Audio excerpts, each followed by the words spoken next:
Assalamualaikum warahmatullahi wabarakatuh.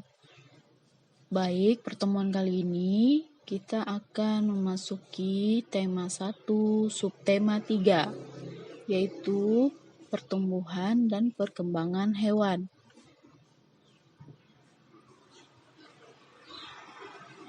Pertumbuhan hewan ayam. Pertumbuhan hewan ayam dimulai dari telur.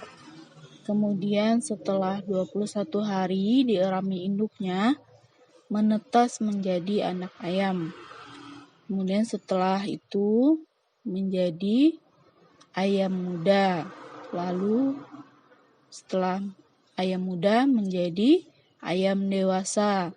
Kemudian kembali lagi ayam dewasanya bertelur dan dimulai lagi siklus pertumbuhannya.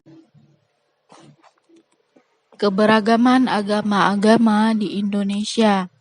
Menurut laman indonesia.go.id, pemerintah Republik Indonesia secara resmi hanya mengakui 6 agama, yaitu Islam, Protestan, Katolik, Hindu, Buddha, dan Konghucu. Yang pertama yaitu agama Islam.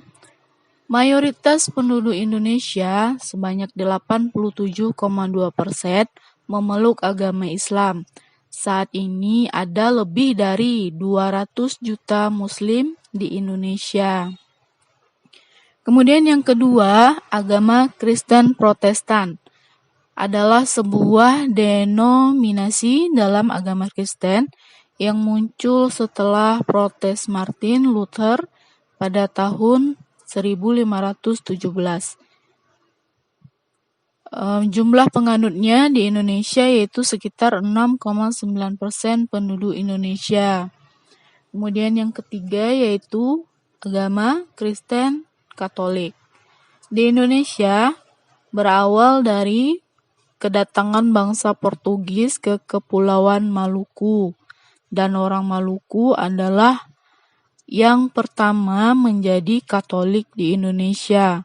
Jumlah penganutnya di Indonesia yaitu sekitar 2,9% penduduk Indonesia. Kemudian yang keempat, agama Hindu. Agama Hindu memiliki sejarah yang paling panjang dibanding agama resmi lain di tanah air Indonesia. Bali memiliki penganut agama Hindu terbesar. Jumlah penganut agama Hindu di Indonesia yaitu sekitar 1,7% penduduk Indonesia. Kemudian yang kelima, agama Buddha. Agama Buddha merupakan agama tertua di dunia dan juga di Indonesia yang berasal dari India. Buddha berkembang cukup baik di daerah Asia. Kitab suci agama Buddha yaitu Tripitaka. Jumlah penganut agama Buddha di Indonesia yaitu sekitar 0,7% penduduk Indonesia. Yang terakhir atau yang keenam yaitu penyebaran agama Konghucu atau agama Konghucu. Penyebaran agama Konghucu ke tanah air Indonesia dilakukan oleh orang-orang Tionghoa yang merantau ke Indonesia. Jumlah penganut agama Konghucu di Indonesia yaitu sekitar 0,5% penduduk Indonesia. Kemudian kita masuk kepada kitab suci agama-agama di Indonesia. Yang pertama Islam. Kitab sucinya yaitu Al-Quran. Yang kedua Katolik. Kitab sucinya yaitu Alkitab. Kemudian yang ketiga Protestan. Kitab sucinya Alkitab. Yang keempat agama Hindu, kitab sucinya Weda. Yang kelima agama Buddha, kitab sucinya Tripitaka. Dan terakhir Konghucu, kitab sucinya Shizhuwujing. Kemudian kita masuk kepada bagian rumah ibadah.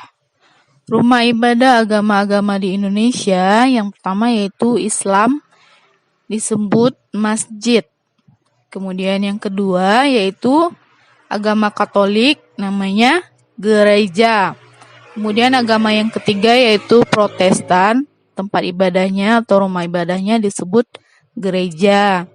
Kemudian yang keempat, agama Hindu, rumah ibadahnya disebut pura. Yang kelima, agama Buddha, rumah ibadahnya disebut vihara. Kemudian yang terakhir, agama Konghucu, rumah ibadahnya disebut kelenteng. Anak-anak bisa lihat gambarnya seperti yang tertera di layar ya. Itulah gambar rumah-rumah ibadah agama-agama yang ada di Indonesia. Assalamualaikum warahmatullahi wabarakatuh. Baik Nak, sekarang kita masuk ke pelajaran matematika. Pelajaran matematika kali ini yaitu tentang pengurangan ribuan. Kita beri contoh. Berapakah hasil dari 5.874 dikurang 651? Baik, sudah nampak Nak? Baik, untuk pengurangan ada dua cara. Cara yang pertama yaitu cara bersusun panjang. Bersusun panjang. Bagaimana caranya? Anak-anak perhatikan. Kita tulis dulu 5.874. Kemudian 651 sama dengan kita jabarkan. Kita jabarkan ini ribuan, ratusan, puluhan, dan satuan. Kita jabarkan satu-satu. Ribuannya 5.000 tambah 800 ditambah 70, satuannya 4. Kemudian 651 juga kita jabarkan. Karena 651 tidak ada ribuannya ya, berarti ini kita kosongkan 0 atau 0. Kemudian 600 ditambah 50 ditambah 1. Kemudian kita kurangkan. 4 dikurang 1, 3. 70 dikurang 50, 20. Kemudian 800 dikurang 600, 200. 5.000 dikurang 0, 5.000. Kemudian kita tulis hasilnya. Yang kosongnya tidak kita ikutkan ya Nak. Jadi kita ambil yang depannya saja. 5.223. Inilah hasilnya. Kemudian ya cara yang kedua yaitu cara bersusun pendek. Cara bersusun pendek. Bagaimana caranya? Kita tulis dulu 5.874 dikurang 651. Gitu ya Nak. Langsung saja 4 dikurang 1 sama dengan 3. 7 dikurang 5 sama dengan 2. 8 dikurang 6 sama dengan 2. 5 otomatis ya turun. Oke, seperti itu. Kita masuk contoh yang kedua ya Nak ya, untuk yang bersusun pendek. 2.765 dikurangi 1.548. Ini nanti ada yang sistem meminjam dari teman di sebelahnya. Perhatikan ya Nak. 5 dikurang 8. Apakah bisa? Tidak bisa. Jadi kita pinjam 1 dari sini. Kita pinjam 1. Jadinya 15. Ya nak? 15 kita taruh di sini. 15 dikurang 8 sama dengan 7. Oke. Ini karena 6 ini tadi sudah kita pinjamkan ke 51, jadi sisanya berapa? Tinggal 5 di sini ya nak. 5 dikurang 4 sama dengan 1. Kemudian ini 7 dikurang 5 sama dengan 2. Kemudian 2 dikurang 1 sama dengan 1. Jadi hasil dari 2765 dikurang 1548 adalah 1217.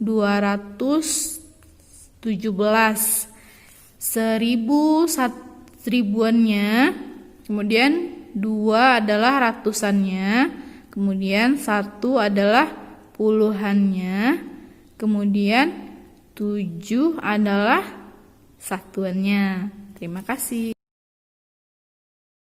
Keterangan tempat.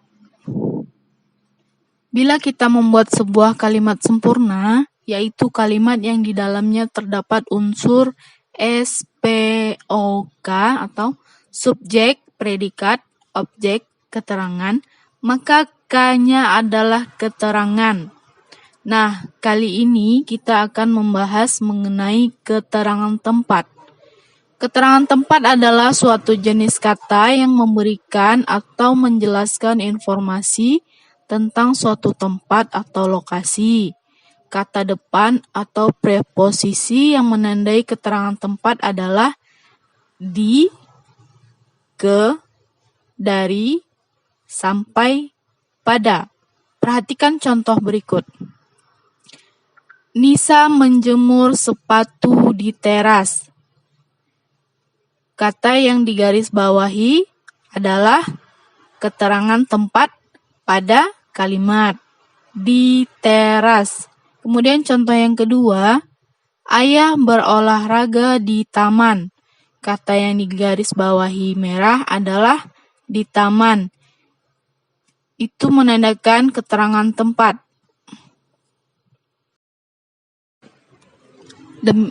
Demikian pembelajaran kita kali ini. Jangan lupa tekan tombol subscribe, like, komen, dan share. Terima kasih. Assalamualaikum warahmatullahi wabarakatuh.